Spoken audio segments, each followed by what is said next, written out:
তিন জায়গায় প্রয়োজনে মিথ্যা বলা যায়।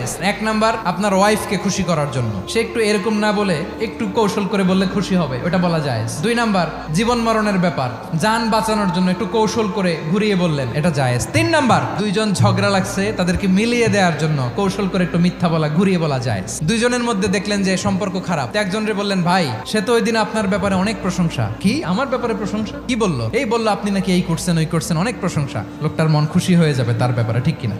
আবার তার সাথে যার ঝগড়া, ওরে যে বলুন, ভাই ওই দিন তো সে আপনার অনেক অ্যাপ্রিসিয়েশন করলো, অনেক, সে তো অবাক, কি রে বলে কি? এই যে দুইজনের ব্যাপারে দুইজনের একটু ভালো ভালো কথা বলে দিচ্ছেন, একদিন দেখবেন রাস্তা দিয়ে হাঁটার সময় একে অপরকে সালাম দিয়ে ফেলছে, সালাম দিয়ে বুকে জড়ায় ধরছে, আছে না নাই?